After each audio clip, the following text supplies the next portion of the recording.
안녕하세요. 2026년 5월 2일자 243번째 마켓 코멘트 앤 트레이딩 팁스를 시작하겠습니다. 오늘도 CL, ES, NQ, 비트코인, 이더리움 순으로 진행하겠습니다. 그러면 CL 차트 먼저 보시죠. CL 차트 지난주까지 여기 있었고요. 월요일, 그다음에 화요일 상승, 수요일에 쭉 상승했죠. 이게 아무래도 이제 지난주 주말 이후에 어차피 협상은 물 건너갔다 뭐 이렇게 했었고, 수요일쯤에 뭐 추가로 공격을 다시 시작할 가능성도 있다 뭐 이런 얘기 나왔었죠.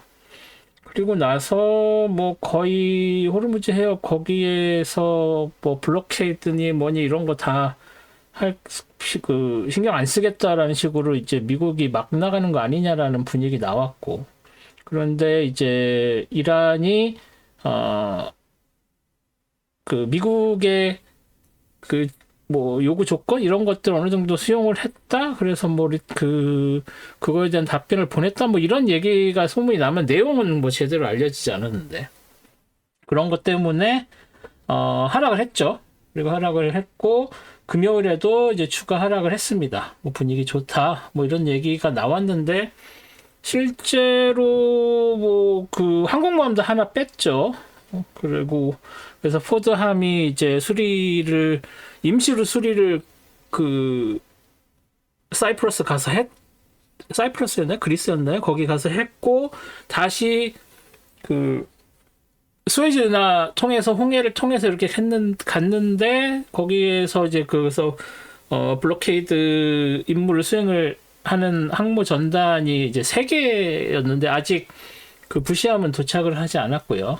지금 희망봉 밑으로 이렇게 아프리카를 삥 둘러서 가고 있죠. 그래서 뭐 그렇게 돼서부터 다시 뭐 어차피 2개의 항공모함 전단이 있을 거고, 그래서 이제 포드함을 빼면 다시 2개가 되는데 뭐 실질적으로는 큰 차이는 없습니다. 그리고 아직도 계속 해병대나 이 특수부대들 거기 계속 있죠. 근처에서 다 대기하고 있습니다. 뭐 그래서 언제 들어갈지 모르는 상황이기는 한데, 그럼에도 불구하고 지금 이 상태로 교착 상태가 이어질 가능성이 굉장히 높아졌죠.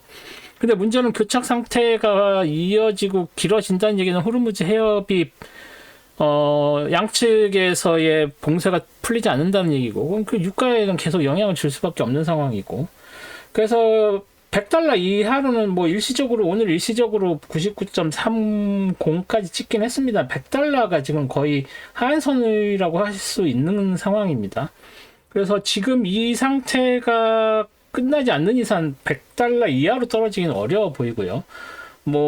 이 분위기 안 좋을 때 $120까지 올라가기도 했었죠. 브렌트 같은 경우에는. 근데 이제 브렌트 같은 경우에도 수요일에 마지막 트레이딩 데이였었거든요. 그래서 6월물이 지금 이제 CL도 6월물인데 여기 보시면 여기 6월물 롤오버가 5월물에서 6월물로 넘어갔죠. K에서 M으로 넘어갔습니다.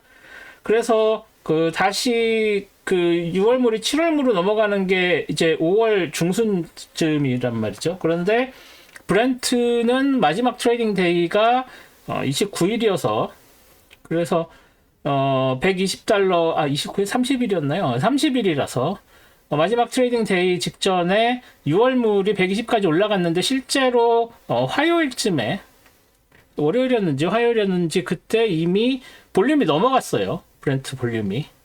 그래서 여기서 잠깐 보여드릴 수 있나 볼까요? 얘를 일단 이렇게 하고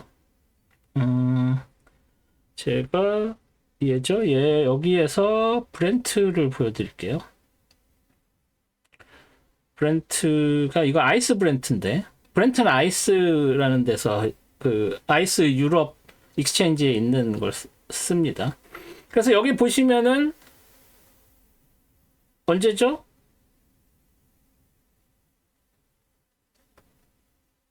이날 4월 24일.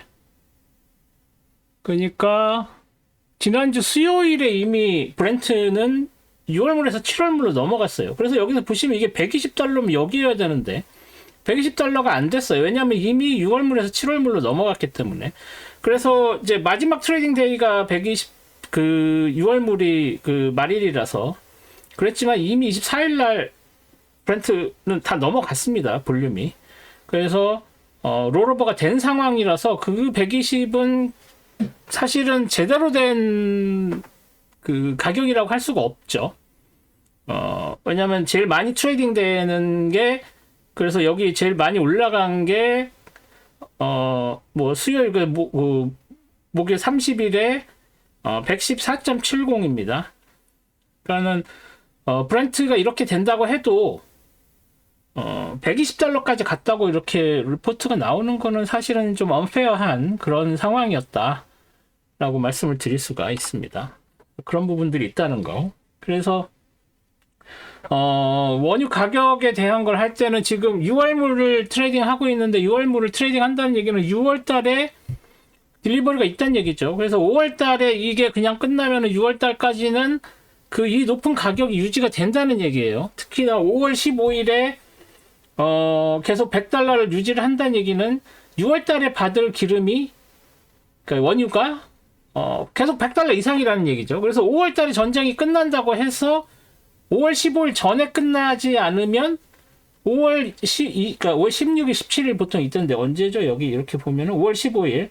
5월 15일 이후에 5월 20일이 마지막 트레이딩 데이인데, 그러니까 5월 20일까지 전쟁이 끝나지 않으면 6월 한 달 내내의 가격, 그 원유 가격은 계속 유지가 되는 거죠. 이게 한 달 딜레이가 있다는 거예요. 이걸 정확하게 이해를 해 주셔야 됩니다. 그렇기 때문에 지금 5월 달에 가격이 이렇게 돼서 지금 당장에 뭐 쿡쿡 빠지지 않는 이상 계속 5월 초에도 100달러 이상으로 가고 5월 20일까지 이 가격이 유지가 된다고 했을 때는 6월까지 원유가 100달러 이상으로 거래가 될 거고, 그 CL 기준입니다. 그리고 5월 달에 그렇게 된다는 6월 달 딜리버리까지 그렇게 된다는 얘기는 그때 그 기름으로 만든 정유한 휘발유가 7월까지 영향을 미친다는 얘기예요. 이 얘기를 왜 드리냐면은 이 에너지 가격에 의한 인플레이션이 7월까지 해결이 안 된다는 거예요. 5월 중순 그 이후에 그거가 되지 않으면. 그리고 5월 중순 전에 호르무즈 해협이 오픈이 된다고 치면 6월물 가격이 떨어지겠죠. 그런데 6월물 가격이 떨어지려면은 그거에 대한 가격은 어디에 영향을 미치나 7월 달에 있는 휘발유 가격에 영향을 준다는 거죠. 그래서 지금 이 상황, 여기 지금 아무리 빨리 좋은 시나리오로 간다고 해도 6월 달까지는 인플레이션이 계속 될 수밖에 없다는 얘기죠. 그러면 그걸로 인한 물류 비용 상승, 그걸로 인한 에너지 비용으로 해서 서비스 비용 상승, 이런 부분들 때문에 경제에 영향을 미칠 수밖에 없는 거다. 그래서 지금 빨랑 해결을 해라고 얘기를 하는 게 6월, 7월에 걱정이 돼서 하는 거지, 지금 당장 5월에 에너지 가격에 영향을 주는 게 아니라는 뜻이에요. 그러니까 이게 6월, 7월까지 가면은 당연히 8월, 9월까지 에너지 가격이 떨어지지 않는다? 그러면 어디까지? 중간 선거까지 영향을 줄 수밖에 없습니다. 그래서 이게 지금 장난이 아닌 상황인데 저렇게 느긋하게는 아니겠지만 그런 상황이다. 그래서 빨랑 호르무즈 해협 문제가 해결이 되고 유가가 떨어져야 세계 경제도 안정되고 여러 가지가 해결이 된다. 한국도 이제 당장 한 달 버틸 수 있는 물량이라는 게 이런 식이죠. 한 달씩 딜레이가 생기니까. 3월 1일이었나요? 2월 28일이었나요? 그때 전쟁 시작되고 그 전에 받아놨었던 기름 이런 거 해서 어떻게 해결을 한다고 해도 이제는 비싼 원유 어디서 수입해와야 되는 그런 상황이 언제부터? 5월부터 6월부터. 왜냐하면 3월 중순 이후에는 5월물을 트레이딩을 하고 있었으니까 그때는 어떻게 해가지고 막았는데 이제 5월에 딜리버리 되는 그 원유는 비싸죠. 5월에 딜리버리 되는 원유가 비싼 걸 이제 사용을 해야 되니까 정부에서 가격을 누르는 거는 니네들 싸게 사온 기름으로 만든 거는 일단은 싸게 계속 해라. 비싸게 산 건 나중에 어떻게 그때 가서 보전을 하자. 뭐 이렇게 얘기가 된 건데 이제 그것도 할 수가 없는 상황이 되고 한국 같은 경우에도 직격으로 이제는 에너지 가격이 다른 나라들처럼 오를 수밖에 없는 상황이다라고 생각을 하시면 될 것 같습니다. 그래서 CL 같은 경우는 아까 말씀드린 대로 $100 이상 계속 가격이 이 상태로라면 지속이 될 거예요. 뭐 초록색으로 여기서 이렇게 하나 그려놓을까요? 그러면 $100 뭐 어디쯤 여기쯤에서 이렇게 해놓고 초록색 밝은 초록색으로 해놓고 얘를 $100로 해놓을게요. 100.00 그죠? 이 초록색 $100가 이제 하한선이 됐다. 그래서 이 위에서 움직이는데 그래도 이 위에까지 계속 가지는 않는 상황이다. 이렇게 보시면 될 것 같습니다. 그리고 지금 뭐 여기 101.94로 세틀먼트 가격은 101.94인데 실제로 장이 끝난 거는 보시면 102.44에서 끝났어요. 그러니까 102.44 생각을 하시면 여기에 지금 101.94가 아니라 102.44 여기 어디? 102.44가 아니군요. 어디 있죠? 102.50 그 위에 올라갔어요. 이 위에 올라가서 이 102.44 지지선에 올라가서 실제로는 장이 끝났습니다. 이건 세틀먼트 가격을 표시를 하는 거기 때문에. 네. 그래서 뭐 이 이야기는 제가 전에 여러 번 드렸는데 언제 한번 이런 거에 관련해서 선물 트레이딩 강의를 들으시는 분들은 이해를 하실 텐데 선물 트레이딩 강의 안 들으시는 분들도 이해할 수 있게 뭐 한번 무료로 강의를 하든지 한번 할게요. 근데 뭐 지금 당장은 좀 힘들 것 같고 뭐 정 궁금하신 분들은 제가 다음 달 정도나 6월 달쯤에 하게 될 강의 오픈하시면 그때 들으시면 될 것 같습니다. 네, 그래서 CL은 $100 이상으로 갈 것 같다. 당분간. 그리고 뭐 합의가 이루어져도 그 호르무즈 해협이 당장 뭔가 해결을 볼 수 있을 거라고 기대하지 않아요. 솔직히 말씀드리면. 워낙 이란은 호르무즈 오픈하고 싶죠. 자기네들 기름도 팔아야 되니까. 하지만 미국은 그거를 핵하고 연결을 시키지 않으면 하지 않겠다라고 하고 있는 거기 때문에 당장 해결되기가 쉽지 않습니다. 그냥 이 상태로 서로 공격은 안 하고 이대로 갈 것 같고 그리고 지금 좀 전에 백악관 측에서 하원에다가 전쟁을 이제 60일 내로 전쟁 행위에 대해서 그 의회에 허가를 받게 돼 있죠. 근데 그 의회 허가를 받기 위한 과정에서 이제 이거는 허가받을 사항이 아니다라는 의견을 냈어요. 왜냐면 지금 전쟁이 이제 아직 공격하고 이런 거 아니니까, 해당 사항이 없다. 60일 이내에 있으니까. 우리 더 이상 전쟁 안 하니까 허가 안 받는데, 뭐 이런 식 의견을 밝혔는데, 뭐 법적으로 어떤 의미가 있지만 사실 개소리긴 한데, 근데 법적으로는 뭐 의미가 있을 수가 있죠. 그렇게 된다는 얘기는, 이제는 이란에 대한 뭐 공격을 하면, 그런 법적인 거에 걸릴 가능성이 생겨버린 거죠. 그런데 이제 그거를 또 헤그세스 그 국방부 장관 같은 경우는 그거 하루하루씩 계산해서 60일이다. 연장으로 그냥 전쟁 시작했고 중간에 폭격을 안 한 부분 빼야 된다. 그래서 우리는 아직 뭐 2주, 3주 남아있다라는 식의 얘기까지 했어요. 뭐 그것도 사실은 개소리긴 한데 지금까지의 그 관행에 비춰보면 농담 반 진담 반으로 지기현 판사가 윤석열 석방해서 그 뭐 시간으로 뭐 48시간인가 24시간 뭐 해야 된다는 그거랑 똑같은 얘기죠. 법적으로는 그런 식으로 장난을 칠 수가 있는 상황이죠. 그래서 뭐 공격을 할 수도 있기는 해요. 하지만 그런 법적인 것 때문에 다시 공격을 하기는 쉽지 않다라고 생각을 하고 그냥 호르무즈 그 봉쇄만으로 지금 그 군대를 보내서 그거를 하고 있다고 했을 때 호르무즈 해협이 당분간 쉽게 열릴 것 같지는 않습니다. 제가 보고 있는 전망은. 그래서 이 $100가 계속 지켜질 가능성이 크다라고 이야기를 하고 있는 거고.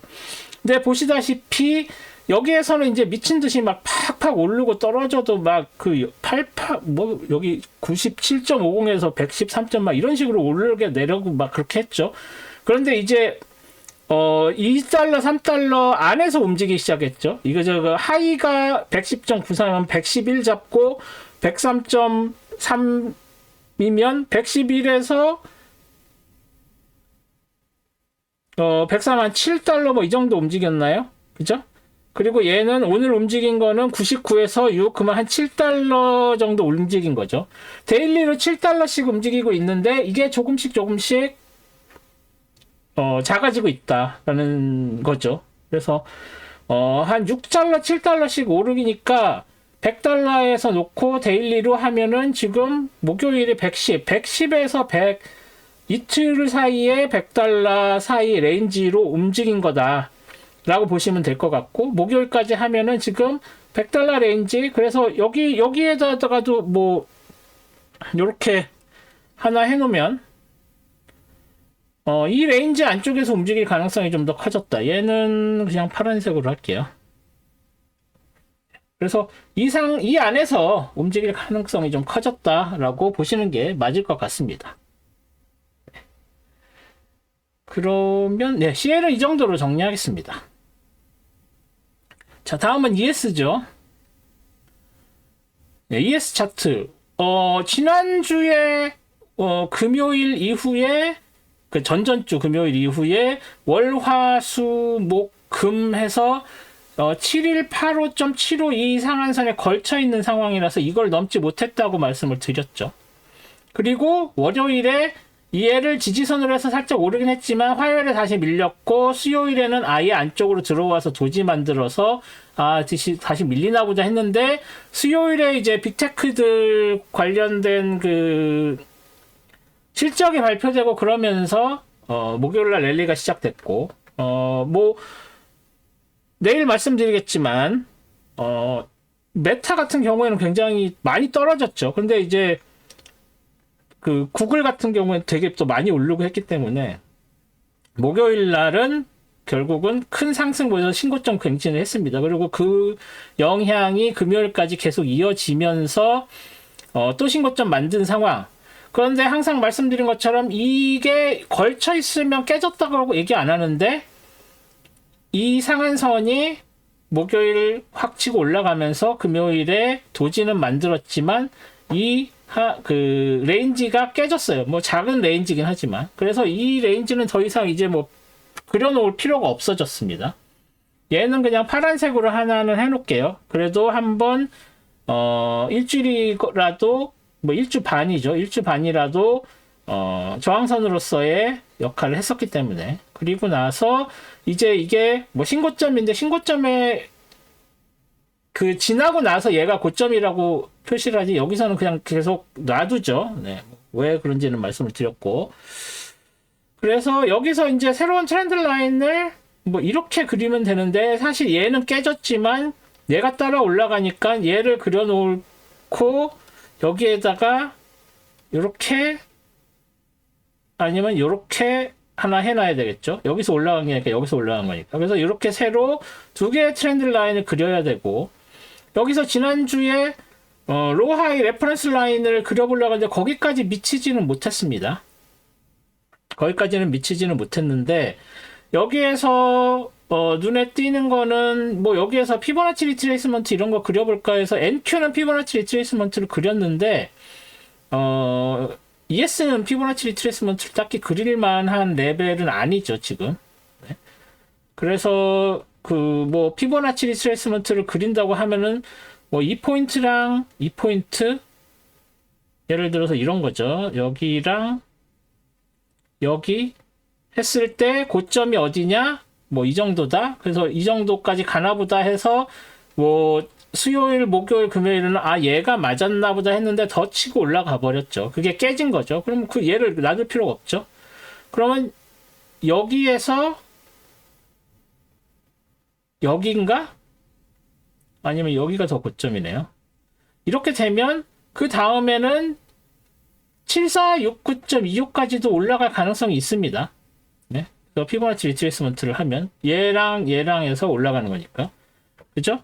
그래서 1.618 라인이 여기 정도 된다는 거 정도는 일단 레퍼런스로 놔둘게요. 그래서 만약에 이게 더 치고 올라간다고 할 때는 이거를 기준으로 보시면서 여기에다가 저항선 그려놓고 트레이딩을 하시면 된다.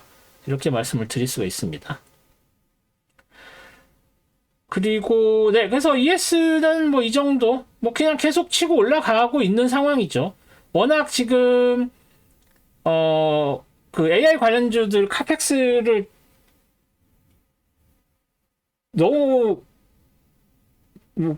확대를 한다고 얘기를 해놨기 때문에 그러니까 AI 관련된 그 빅테크 회사들이 투자 사이즈를 늘렸어요.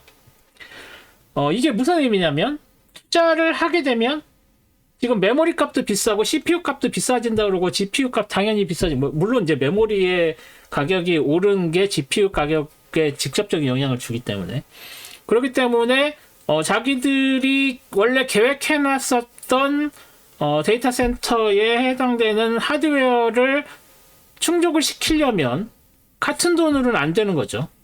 그래서 사람들이 생각했던 게 이 돈을 늘리질 않으면 같은 돈으로 살 수 있는 하드웨어가 그래서 뭐 100만 개를 산다 아니면 뭐 10만 개를 산다고 했을 때 10만 개를 못 사고 왜냐면 하드웨어 가격이 너무 오르니까 10만 개가 80만 개를 살 수밖에 없고 뭐 70만 개를 살 수밖에 없다라고 생각을 했는데 이번 주에 그런 계획을 가진 회사들이 그 투자 금액을 늘린 거죠. 그 얘기는 10만 개를 사려고 했었는데 12만 개를 사겠다는 게 아니라 10만 개를 사려고 했는데 지금 8만 개밖에 살 수 없게 되어버렸으니까 아니면 7만 개밖에 살 수 없게 되었으니까 그래도 10만 개를 하려면 돈을 좀 늘려서 그 오른 가격만큼 맞춰주자라는 분위기인 거예요. 쉽게 얘기해서. 그렇기 때문에 투자는 늘었지만 실제로 투자되는 하드웨어가 늘어난 건 아닌데 가격이 올랐기 때문에 그 가격을 맞추려고 하다 보니 하드웨어 회사들은 매출이 줄까봐 걱정을 했는데 아니면 매출이 늘어나지 않을 거라고 기대를 했는데 이제 그런 투자들이 액수가 늘어나면서 매출 자체는 개수 자체는 똑같지만 파는 매출 액수 자체가 늘어나는 거죠. 그렇기 때문에 그런 하드웨어 관련된 주식들은 더 많은 수익을 기대를 할 수가 있게 되었기 때문에 오르는 거예요. 그게 이번 그 주에 4월 30일, 5월 1일, 뭐 4월 29일 이때 일어난 일입니다. 네, 그래서 투자가 확대된다고 해서 투자를 더 많이 하는 건 돈으로 입장에서 보면은 투자를 더 많이 하게 된 건데 실제로는 하드웨어 자체가 그렇게 늘어난 상황은 아니다. 그 하드웨어 개수 자체는 그렇게 이해를 하시면 됩니다. 그래서 이거에 추가적인 인베스트먼트가 향후에 기대되냐라고 했을 때는 이제 다른 얘기죠. 네, 그래서 뭐 삼성전자나 하이닉스 이런 데서 메모리 가격이 너무 높아서 이제 그 구매 측에서 물량을 줄일 수도 있다라고 했었던 우려가 사라진 거예요. 그래서 뭐 국장하시는 분들은 앞으로도 계속 잘 나가겠구나라고 기대를 하셔도 될 것 같다. ES도 계속 잘 나갈 수 있겠구나. NQ 더 잘 나갈 수 있겠구나. 라고 생각을 하셔도 되는 상황입니다. 이 현재의 분위기는. 그런데 이따가 NQ 또 얘기해드리고 내일 각 그 개별 기업들에 대해서도 말씀을 드리겠지만 얘네들은 회사들마다 케바케다. 어떤 놈들은 잘 나가고 어떤 놈들은 상대적으로 좀 덜 나가게 되었다. 그 얘기는 내일 그 각 회사들 사정을 조금 살펴보면서 말씀을 드리도록 하겠습니다. 그래서 ES는 계속 충분히 올라갈 수 있을 것 같고 아까 말씀드린 것처럼 뭐 더 올라가서 여기 얘네들 이런 저항선들도 있지만 이 저항선도 있다는 거, 피보나치 리트레이스먼트 저항선도 있다는 거. 그래서 올라가면은 이런데 한 번씩 쉬었다 가거나 아니면 여기서 저항받고 내려오거나 할 수 있는 저항선이 지금 1개, 2개, 3개, 그리고 피보나치 리스멘트까지 4개 있다라고 말씀을 드리면서 예스는 정리하도록 하겠습니다. 뭐 내려올 걱정은 일단 안 해도 될 것 같아요. 자, 다음은 NQ죠. NQ. 네, NQ도 마찬가지. NQ도 지난주에 뭐 굉장히 가파르게 올랐고, 뭐 일단은 NQ가 미국 주식시장을 지금 좌지우지하고 있는 상황이니까요. 그쵸? 그리고 ES는 여기랑 여기 4월 24일 저점과 고점이 이게 레인지로 작용을 했다고 말씀을 드렸는데, 아니죠. 여기 그 전주 4월 17일이었나요? 그랬는데, 그게, 아닌가, 네. 하여간, 그랬는데, 레인지가 딱히 없었죠, 얘는. 그 전주에 있었던 레인지가 없었어요. 그냥 쭉쭉쭉 치고 올라갔는데, 이제 전주 금요일 4월 24일 고점이 하나의 저항선으로서 작용할 가능성이 좀 있겠구나라고 생각을 했었는데, 전혀 그렇지 못했죠. 그리고 오히려 월요일의 고점이 저항선처럼 작용을 한 상황이었고, 그리고 화요일 날 밀렸다가 수요일, 목요일, 금요일 이런 식으로 해서 그냥 치고 올라갔고, 심지어 금요일은 월요일 고점이 지지선으로 작용을 해서 올라간 상황입니다. 그런데, ES 목요일, 금요일 오른 게 당연히 NQ의 영향으로 오르긴 했는데, 제가 여기서 한 가지 차이점을 말씀을 드리고 싶은 게 뭐냐면, 일단 이거를 이렇게 놓고 ES를 보시면, 15분봉을 보시면, 지금 여기 30일부터 이렇게 해볼게요. 얘가 지금 이게 30일이죠. 30일부터 여기죠, 여기에서부터 올라가는 이 패턴을 보시면, 여기에서 이렇게 쭉 치고 올라갔다가 30일 정규장 개장을 했을 때, 이 하얀 게 정규장인데, 정규장 개장을 했을 때 밀려서 내려왔다가 훅 치고 올라가죠. 그런데 이 고점을 여기인데, 여기 이 고점이죠. NQ는 얘는 그냥 마구 뚫고 올라갔어요. 30일 날 정규장에서. 그런데 NQ는 30일 날 정규장에서 약간 주춤주춤 하는 모습을 보이고, 심지어 여기서 저항을 받았죠. 그래서 이렇게 올라갔고, 그리고 30일 이후에 오버나잇 세션에서는, 그러니까 5월 1일 새벽이죠.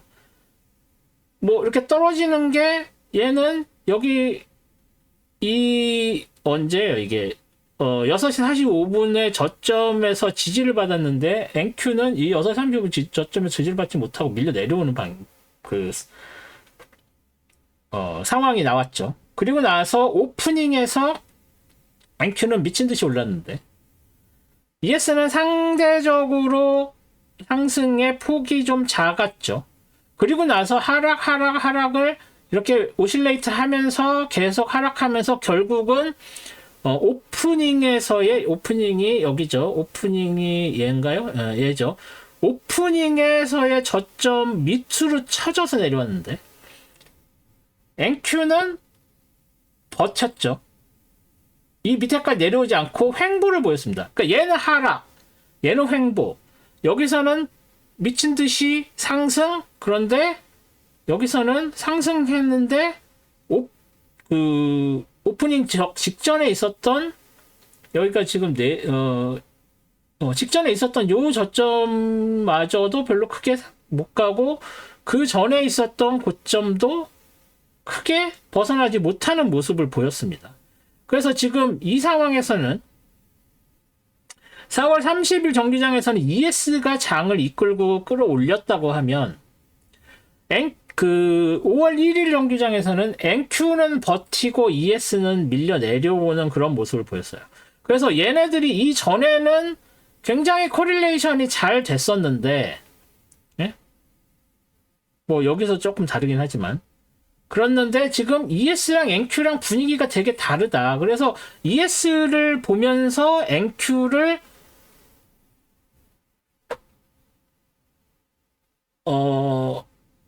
NQ를 보고 또 NQ를 보면서 ES를 보는 게 지금 현재의 시장 분위기에서는 그렇게 바람직하지 않다.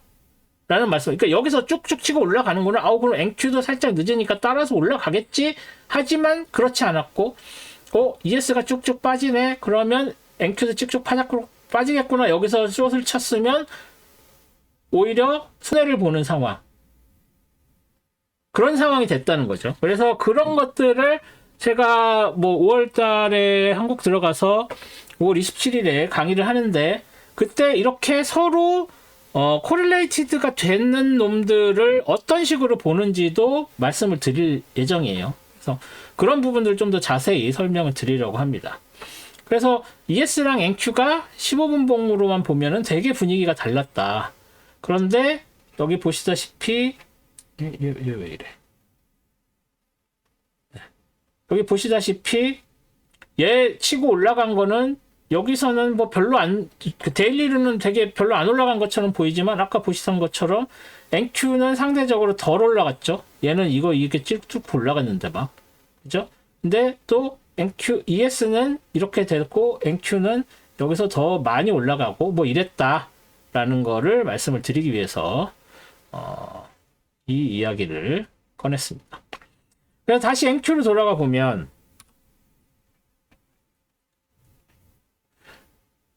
여기서 지난주에 막 이렇게 치고 올라갈 때 ES는 피보나치 리트레이스먼트 안 그랬죠. 왜냐면 횡보를 할 예정이었으니까. 그래서 횡보를 했고 사실. 근데 얘는 횡보를 할 예정이 아니라 그냥 쭉쭉쭉 치고 올라갔었죠. 그렇기 때문에 피보나치 리트레이스먼트를 그렸는데 얘하고 얘의 고점은 굉장히 그 지난주 여기보다 이건 너무 많이 오르는데 라는 생각이 들었어요. 뭐 그리긴 했지만. 그래서 본 게 얘하고 이 빨간색과 파란색 이 레인지를 기준으로 한 피보나치 리트레이스먼트를 했더니 27752.50이 나왔는데 그게 금요일 날 뚫렸죠. 그럼 여기서 저항을 받은 게 아니라는 얘기죠. 그래서 그러면 그게 아니고 얘하고 얘의 그냥 이 전체에서의 여기에 있는 부분 아닌 요 레인지에서의 저점과 고점인 얘랑 얘를 놔볼까? 라고 하고 얘를 300까지 얘는 뭐 한 250? 뭐 이렇게 놓는다고 하면 요게 그냥 그대로 이렇게 시프트 한 거예요. 얘거든요, 얘. 일단 얘를 지워보고 얘를 지우는 게 아니라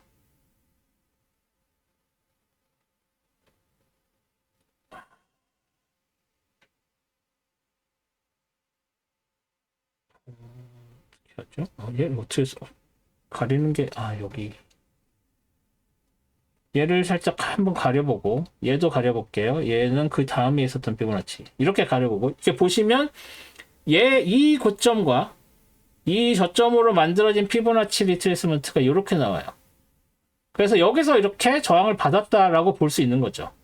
그래서 여기 있는 이 피보나치 리트레이스먼트는 뭐 그 다음 거에 여기서 더 치고 올라가면 여기까지 갈 수 있는 거고 얘는 어디였죠?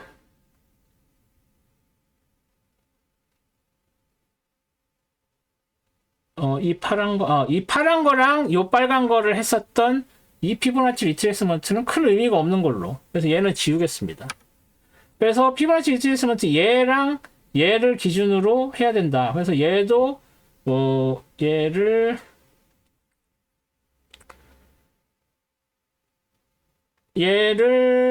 230에서 얘도 한 320까지 해주고 여기에서 보시라고.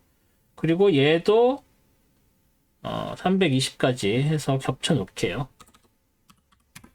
이렇게 되면 이 두 개의 저항선으로 이 두 개를 저항선으로 사용하실 수 있을 거라고 생각을 합니다. 이게 은근히 잘 맞아요. 그래서 다음 주에 바로 밀려 내려올 수도 있고 그게 아니고 그 직전에 있었던 얘랑 얘를 가지고 만든 피보나치 리트레이스먼트는 얘다. 그래서 여기까지도 갈 가능성이 있지만 얘는 굉장히 강할 예정입니다. 그래서 얘가 더 치고 올라가면 여기서는 굉장히 강하게 저항받아서 다시 밀려 내려올 가능성이 있다 라고 보시면 됩니다. 그래서 피보나치 리트레이스먼트 이렇게 되고, 뭐 여기서 패러렐 채널, 그러니까 제 그 동영상 보시는 분들은 전에 있던 레벨들과 피보나치와 패러렐 채널을 위주로 제가 설명을 드리는데, 물론 그게 다는 아니고 거기에 여러 가지 그 기술 지표들도 들어가면 더 정확하지만, 저는 그것까지 하나하나 드리지 않고 요 세 가지를 위주로 말씀을 드리는데도 되게 잘 맞는다는 거 보셔서 아실 거예요. 그래서 일단은 이 피보나치 리트레이스먼트가 중요하다. 그래서 NQ는 다음 주에 요걸 기준으로 좀 보실 필요가 있다. 물론 뭐 여기에 있는 더 위로 올라가는 이런 그 트렌드 라인들도 있긴 하지만, 그리고 여기서 뭐 딱히 눈에 띄는 로하이 레퍼런스들도 없지만, 일단은 이 피보나치 리트레이스먼트가 굉장히 중요하게 작용을 할 것이다 라는 거를 좀 보시고 트레이딩을 하실 필요가 있다 라고 말씀드리겠습니다. 그래서 NQ는 이 정도로 정리하겠습니다. 다음은 비트코인이죠. 네, 비트코인. 언제였죠? 이게 이때였나요? 한 2주 전이었나? 이 패러렐 채널 만들어 놓고, 지난주에도 여기까지 진행이 됐었고, 패러렐 채널 가운데에서 딱 있었죠. 그래서 토요일, 일요일 지나고, 목요일에 이제 하락을 했는데 딱 이 트렌드 라인에 맞아서 여기서 지지받고 다시 올라갈 가능성을 봤죠. 하지만 밀려서 내려왔고 끊겼고, 여기 걸쳐 있지만, 목요일에 이 트렌드 라인이 깨졌고 패러렐 채널 안으로 들어가지 못했고, 그래서 여기서 그래도 금요일날 다시 치고 올라갔지만 저항을 받고 내려왔습니다. 그래서 얘는 이제는 더 이상 패러렐 채널로서는 그 소임을 다 했고, 여기 이 트렌드 라인에서 저항받는 저항선으로 쓰이고, 여기는 사실은 이중 저항을 받은 상황이에요. 그래서 여기서 밀릴 수밖에 없었어요. 그리고 보시다시피 78617.02 굉장히 강한 저항선으로 작용을 했죠. 그리고 여기에다가 하나 더 얘를 만들어줄 필요가 있겠죠. 그래서 얘가 굉장히 중요한 저항선으로 작용을 하면서 얘를 새로운 저항선으로 만들어주고, 이 밑에서 있었던 얘네들은 그냥 이제 다시 원래 색깔로 돌려보내겠습니다. 그리고 얘도 뭐 크게 이제는 의미가 없어졌죠. 얘는 아예 지워버릴게요. 그 전에 있었던 핑크색은. 그래서 지금 현재는 여기에 있었던 레인지가 이 위로 이렇게 시프트 했었잖아요. 그래서 655588하고 얘하고의 레인지였는데, 핑크색. 그게 깨지고 뭐 다시 여기에서는 지지선으로 사용이 될 수 있긴 하겠습니다만, 일단은 얘는 레인지 바깥으로 일단은 벗어났다고 생각을 하고, 여기에 레인지를 만들어 줄 거면 이 정도로 해서 얘를 핑크색으로 만드는 이런 레인지 안에서 움직일 가능성이 좀 더 있어 보인다. 특별한 게 없으면. 뭐 더 떨어진다고 해도 그 다음 거 여기 뭐 여기는 아닌 것 같고, 얘는 딱 돼 있는 게 아닙니다. 예, 그래서 일단은 핑크색 이 레인지 안에서 자잘이 움직일 가능성이 좀 더 커졌다. 얘는 그냥 레퍼런스로 놓을까요? 얘도 그냥 레퍼런스로만 놓고, 이 밑에 있는 7만 선까지는 좀 오반가? 뭐 지금 당장은 눈에 띄는 건 이 정도인데, 얘를 피크로 하기에는 조금 애매하긴 한데, 그래도 눈에 띄는 애를 일단 핑크로 놓고 이 레인지 안쪽이다라고 보는 게 좀 더 타당해 보입니다. 그래서 여기에 있는 이 파란색, 여기에 있는 핑크색, 얘가 지지선이라고 보시면 될 것 같고, 이걸 더 뚫고 올라가기에는 조금 애매합니다. 그리고 전에 이 80822 레인지, 이게 되게 중요했죠. 이게 되게 중요한 이 빨간색 레인지, 레벨이, 되게 중요하다. 이게 8만 레벨이니까, 이 8만 레벨에, 뭐, 도달을 하기를 기대하시는 분도 있지만 굉장히 어려워 보입니다. 일단 여기서 두 번 저항을 받은 상황이기 때문에. 그리고 여기서 그래도 다시 치고 올라갔지만 이게 될까? 라는 생각이 듭니다. 그래서 일단은 이 레인지, 핑크색 레인지 있고요. 여기에서 저항을 강하게 받아서 밀려 내려갈 리스크가 올라가는 리스크보다 좀 더 커졌다라고 보는 게 타당해 보입니다. 비트코인 이 정도로 정리하겠습니다. 그 다음에 이더리움이네요. 네, 이더리움은 이미 지난주 금요일에 깨졌었죠. 하지만 다시 들어올 가능성이 좀 있어 보여서 일단 이 트렌드 라인 패러렐 채널 놔뒀었는데 패러렐 채널 이제 의미 없죠. 이 트렌드 라인은 의미가 있습니다. 그리고 여기에 있는 2410.70에서 저항받았고 여기에서 뭐 픽 하나 있긴 하지만 얘는 그냥 무시하고 이거가 어디에서 온 거죠? 되게 오래전에 왔네요. 근데 얘는 크게 의미가 없어 보이죠? 얘는 이제는 놓아줄 때가 된 것 같습니다. 얘를 놓아주고 차라리 여기에서 얘를 기준으로 그냥 놓거나 하는 게 나아 보입니다. 그리고 지금 상승했다가 살짝 밑으로 내려오는데 이 밑으로 내려올 때의 피크들이 살짝 아쉬운 느낌이죠. 이렇게 다운 트렌드를 살짝 형성을 하고 있는 느낌입니다. 그래서 저점도 조금씩 밀리는 느낌이고, 그래서 여기에서 이 좀 전에 있었던 그 레벨은 지우고 여기서 이렇게 내려가는 정도의 피크 아웃의 상황이다 라고 보시는 게 맞을 것 같고, 오히려 이 피크 아웃에서 다운 패러렐 채널을 그려주는 게 조금 더 타당해 보입니다.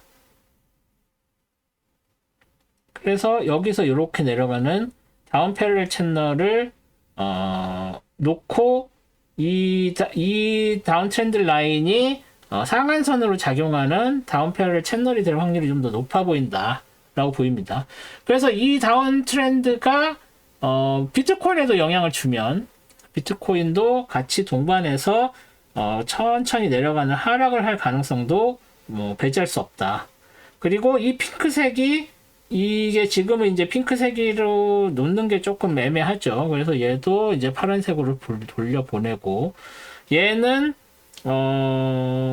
얘도 파란색으로 놓고 저 지지선으로 작용할 확률을 보는 게 낫겠네요. 그래서 여기서 이 겹치는 이 레벨과 다운 패러렐 채널이 겹치는 여기에서 지지를 받을 것이냐 아니면 밀려 내려갈 것이냐에 따라서 추가 하락이 있을 것이냐 아니면 반등을 해서 이 오실레이션에서 그게 천천히 내려갈 것이냐가 결정이 되는 거라고 보시면 될 것 같습니다. 그래서 일단 여기 올라왔으니까 이 다운 트렌드 라인에서 저항을 받는지를 보는 게 중요하고요. 그래서 여기서 다시 밀리게 된다면 이 패러렐 채널을 따라서 내려갈 것이고, 여기를 뚫는다고 해도 2386.30을 쉽게 뚫기가 어려워 보입니다. 그렇기 때문에 이 다운 패러렐 채널을 그린 거죠. 얘도 하락 리스크가 상승방 리스크보다는 조금 더 있어 보인다 정도로 말씀을 드릴 수가 있을 것 같습니다. 네, 이더리움도 이 정도로 정리하겠습니다.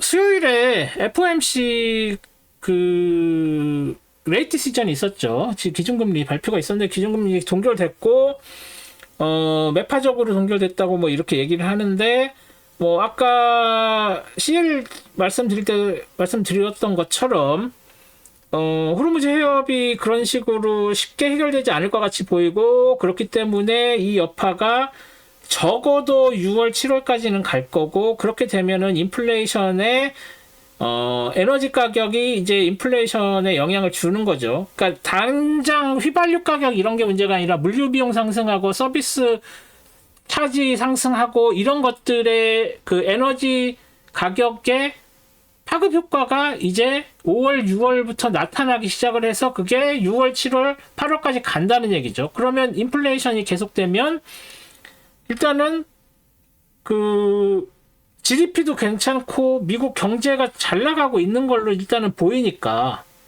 그렇게 그것 때문에 기준금리를 오히려 올려야 되는 상황이 있을 수도 있다.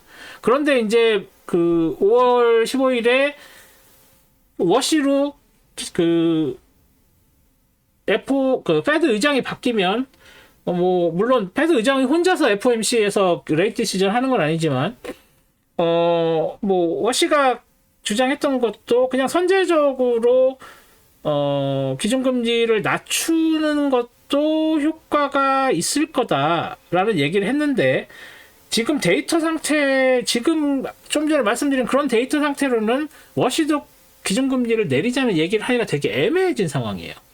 그래서 워시가 들어와도 당장 기준금리를 낮추기는 어려워 보이고 기준금리를 올리자는 의견을 방어하기 급급할 가능성이 좀 더 커졌다고 보시면 될 것 같습니다. 그래서 그 부분은 뭐 당장 선물 가격에 영향을 미치지 않아서 말씀을 안 드리다가 이제 그 에필로그에서 드리는 건데 인플레이션 관련된 기준금리 관련된 거는 그런 식으로 가고 있다. 그렇지만 스태그플레이션 얘기는 조금 쑥 들어간 게 경기에 관한 지표가 잘 나오고 있어요. 그러니까 인플레이션 오르는 건 기정사실인데 경기까지 빠지면 스태그로 간다라는 게 이제 그 숏을 생각하시는 분들의 의견이었는데 뭐 지금 당장 숏을 하기에는 경제 지표가 너무 잘 나오고 있고 선행 지표들이 그렇기 때문에 인플레이션이 있어도 기준금리를 오히려 올릴 가능성이 좀 더 커졌다라고 보는 게 맞아요. 데이터상으로는. 스태그플레이션은 아니니까. 인플레이션만 잡으면 되니까. 근데 그렇기 때문에 뭐 기준금리 관련해서는 올리거나 동결이지 내리거나 동결이 더 이상은 아니게 됐다. 워시가 아니라 워시 할아버지가 와도 그건 좀 힘들지 않겠느냐라고 생각을 합니다. 물론 이제 워시가 들어왔어도 어떻게 될지는 두고 봐야겠죠. 근데 지금 현재 상황에서는 그렇다. 그래서 오히려 지금 2026년 올해가 아니라 2027년 말까지 기준금리가 안 떨어질 수도 있다. 뭐 떨어져도 한 번 아니면 오히려 한번 오를 수도 있다라는 이야기가 나오는 이유가 그래서입니다. 이 모든 이야기는 지금 현재 기준으로 그렇다는 거예요. 이게 그렇게 될 거라고 프레딕션을 하는 게 아니라 지금 현재 상황 현재 데이터만 봤을 때는 그렇게 가는 게 맞아 보인다. 근데 그 중간에 뭔가 다른 일들이 벌어지면 또 바뀌는 거예요. 그러니까 이거는 프레딕션이 아니라 지금 현 상태에서 봤을 때의 전망이다. 지금 현 상태가 그대로 유지된다고 했을 때의 전망이다라고 보시면 됩니다. 그걸 착각하시면 안 돼요. 그러니까 그렇게 될 거다 그러면 미래가 그렇게 될 거니까 지금 이렇게 투자를 하는 게 맞아 라고 하시면 안 된다는 거예요. 나중에 다른 무슨 팩터가 들어와서 바뀔 수도 있으니까 손해를 볼 수도 있는 겁니다. 그런 부분들을 고려하셔서 지금 하는 얘기는 지금까지의 데이터를 기초로 한 전망이다. 이거는 전망이지 전망과 뭐 예측을 착각을 하시면 안 됩니다. 네, 그럼 오늘 이 정도로 정리를 하겠습니다. 너무 말을 많이 한 것 같긴 한데 다 필요한 얘기들이라서 말씀을 드린 거예요. 그래서 내일은 제가 그 스톡 차트 하면서 이제 그 기술 관련된 이야기를 좀 더 드릴 예정이고 그리고 아직 시간이 좀 남긴 했지만 이제 27일 날 하는 강연 그 링크 게시판에 있으니까 그걸로 많이들 신청해 주셔서 제 얼굴도 보시고 제 이야기도 들으러 와주시면 감사드리겠습니다. 그럼 저는 내일 뵙겠습니다. 고맙습니다.